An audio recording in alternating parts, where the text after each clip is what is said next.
Hello అండి. Welcome to our channel Shanti Shiva vlog.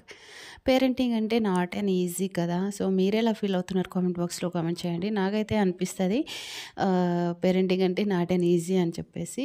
కొంతమంది పెద్దవాళ్ళు వాళ్ళ చాదస్తం కొద్దీ అంటూ ఉంటారు. అప్పట్లో పెంచలేదా మేము 10, 12 మంది పిల్లల్ని అని చెప్పేసి. నిజమే.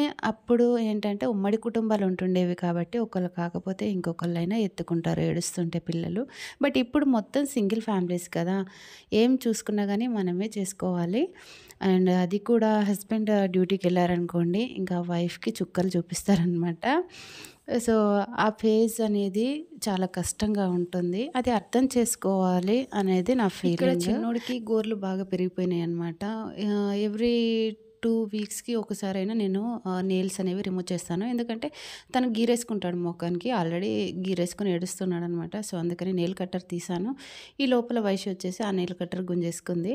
సో, తనకి ఇక్కడ వేలు తెగుతుంది అని చెప్పేసి నేను గుంజేసుకున్నాను. ఈ లోపల తన ఏడుపు స్టార్ట్ చేసింది. తన ఏడుపు మాన్పించడం కోసం మ్యూజిక్కేసి తనతో పాటు డాన్స్ చేయాల్సొచ్చిందనమాట. సో, తనొక్కటే అయితే ఎయ్యదు. తనకి ఫ్రెండ్ అయినా, అమ్మాయినా నేనే కాబట్టి ఇంకా తనతో పాటు డాన్స్ అయితే వేస్తున్నాననమాట. కొంచెం అలా హ్యాపీగా ఫీల్ అయిపోయింది. అండ్ అది అయిపోయిన తర్వాత ఇంకా చిన్నోడు కూడా చాలా ఏడుపు స్టార్ట్ చేసేసాడు. ఇంకా తనని ఉయ్యాల ఊపుతూ ఉన్నప్పుడు వైషు బయటికెళ్ళిపోయింది. సో, బయటికెళ్ళిన తర్వాత బయటికెళ్తే కూడా అదొక కంగారనమాట. ఎందుకంటే బయట కుక్కలు అవి ఇవి వస్తూ ఉంటాయి.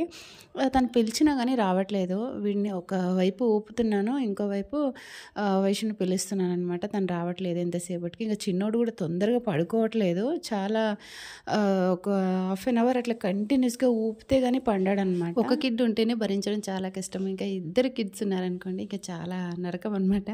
సో, అలా మొత్తానికి లేచిన తర్వాత చిన్నోడికైతే నేను బొట్టు వేస్తున్నాను. ఈ వీడియో కూడా తీయనివ్వదనమాట వైషు. ఇంగా కెమెరాలోకి దూరిపోతది మొత్తం. అంటే నన్ను తీయ అని అంటదనమాట. నాకు చూపియి అని చెప్పేసి. సో, నేను వీడియో తీస్తుంటే అస్సలు తీయనివ్వట్లేదు. చిన్నోడు కూడా బొట్టు తొందరగా ఏపిచ్చుకోవట్లేదు. పిల్లల విషయంలో మనం చాలా ఓపికగా ఉండాల్సొస్తది. యాక్చువల్లీ నాకు ఓపిక చాలా ఎక్కువ. ఇంకా పిల్లలు పుట్టిన తర్వాత ఇంకా ఎక్కువ పెరిగిందనమాట ఓపిక. వాళ్ళ ఓపికతోని వాళ్ళని చూసుకోవడం అయితే ఎంత ఓపికగా ఉన్నా కానీ మనకు కోపం తెప్పించే పనులు చేస్తూనే ఉంటారు పిల్లలు. ఇంకా వైషు అయితే మరీను అనమాట. చాలా అంటే చాలా అల్లరి చేస్తుంది. అస్సలు ఒక చోట ఉండదు. తనకి ఏమైనా కావాలి అంటే కావాలి. బాగా మొండి అనమాట. బాగా అంటే బాగా మొండిది. ఇంకా చిన్నోడిని పట్టుకుంటే చాలు వచ్చి నన్ను ఎత్తుకో అని చెప్పేసి తనని ఎత్తుకునేదాకా ఏడుస్తుంది. మొత్తానికి చిన్నోడికి పెద్ద బొట్టు కాటుక బొట్టు అయితే వేసేసాను అనమాట. వేసేసిన తర్వాత ఇంకా ఆ బొట్టు వేసుకుంటే ఏమవుతుందంటే దిష్టి తగలదు అని అంటారు కదా. అండ్ తర్వాత మాడకైతే ఆయిల్ అయితే అప్లై చేస్తున్నాను. నేను వచ్చేసి టిల్సోన్ అప్లై చేస్తున్నాను అనమాట. సో, అప్లై చేసి కొంచెం మసాజ్ చేసి ఇంకా మిగిలిన ఆయిల్ అయితే నా జుట్టుకైతే రాసేసుకుంటాను. మ్యాక్సిమం మదర్స్ ఇంతే కదా. సో, చేతికి అంటుకున్న ఆయిల్ వేస్ట్ అవ్వద్దని చెప్పేసి నేనైతే ఇలా రాసేసుకుంటున్నాను అనమాట. మొత్తానికి ఇది అయిపోయిన తర్వాత నెక్స్ట్ వైషుకి జుట్టు వేయాలి. నాకైతే దాని తర్వాత ఒక పని ఉంటూనే ఉంటుంది. ఏదో ఒకటి అనమాట. ఏదో ఒకటి అసలు రెస్ట్ తీసుకోవడానికి అస్సలు ఉండదు. నాకు అంటే ఓపిక అనేది పోతుందనమాట. అంటే నశించిపోతుంది మొత్తం అట్లా అవుతుంది.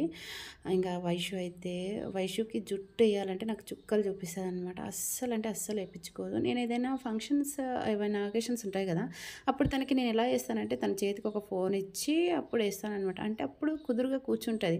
బట్ అదే ఎక్కువ అలవాటు అయిపోతుంది అని చెప్పేసి నేను ఇంట్లో ఉన్నప్పుడు ఏం చేస్తానంటే తనకి ఫోన్ ఇవ్వకుండా మ్యాక్సిమం వేరే థింగ్స్తో ఆడిపిస్తూ తల దువ్వడానికి ట్రై చేస్తూ ఉంటాను. ఆ టైంలో తను అస్సలు అంటే అస్సలు వినదు. ఫోన్ ఇచ్చాననుకోండి కామ్‌గా ఏపిచ్చేసుకుంటది. బట్ నేను ఫోన్ ఇవ్వకుండానే తనకి నా పని అయిపోవాలని చెప్పేసి నేను మ్యాక్సిమం ట్రై చేస్తుంటాను. దానికోసం తను ఏది అడిగితే అది ఇచ్చి, అంటే ఆయిల్ అడిగింది ఆయిల్ ఇచ్చాను. తర్వాత పెన్ను పేపర్ కావాలంటే పెన్ను పేపర్ ఇచ్చేసి ఆ తర్వాత అయితే దూస్తున్నాననమాట. పక్కన నేను వీడియో తీస్తుంటే చూసారా, ఇక అటువైపు చూస్తుందనమాట. ఫోన్ అసలు దానికి కనిపించద్దు. కనిపించిందా అయిపోయిందనమాట. తన చేతికి రావాల్సిందే. అట్లా చేస్తుంది. బట్ అంత ఎడిక్షన్ కూడా మంచిది కాదు. నా వే ఆఫ్ థింకింగ్ ఎలా ఉంటుంది అంటే పిల్లలకి ఎక్కువ ఫోన్ ఇవ్వకూడదు, టీవీ ఎక్కువ చూపించకూడదు, ఉన్న వస్తువులతోని ఆడిపించాలి అని చెప్పేసి నేను అలా ఆలోచిస్తాననమాట. సో, అందుకని చెప్పేసి చాలా అంటే చాలా ఓపికగా ఉంటాను. మా ఆయనకి తెలుసు నేను ఎంత ఓపికగా ఉంటాననేది. అంటే బయట వాళ్ళకి ఎక్కువగా తెలియదు మనం ఇంట్లో ఎలా ఉంటాము అనేది. బట్ నాకైతే నేను పిల్లల విషయంలో చాలా అంటే చాలా ఓపికగా ఉంటాను. మనం ఇంట్లో ఇంత పని చేస్తున్నా గానీ బయట వాళ్ళకి వాళ్ళకి తెలియక అంటారో లేకపోతే తెలిసి కావాలని అంటారో తెలీదు గానీ అన్ని సౌకర్యాలున్నాయి. ఏముంది వండుకొని పిల్లల్ని చూసుకుంటూ తినడమే కదా అని చెప్పేసి అంటూ ఉంటారు. బట్ అన్నంత ఈజీ కాదు మనం చేతల్లో చూపించడం అనేది. ఎప్పుడు ఎదుటి వాళ్ళని తక్కువ అంచనా వేయొద్దు, తక్కువగా చూడొద్దు. ఎవరి పని వాళ్ళకే తెలుసు. నేను చేస్తున్న పని నాకే తెలుసు.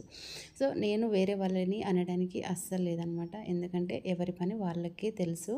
ఎవరి బాధ వాళ్ళకే తెలుస్తుంది. సో ఎప్పుడు కూడా ఎదుటి వాళ్ళని తక్కువ అంచనా వేయొద్దు.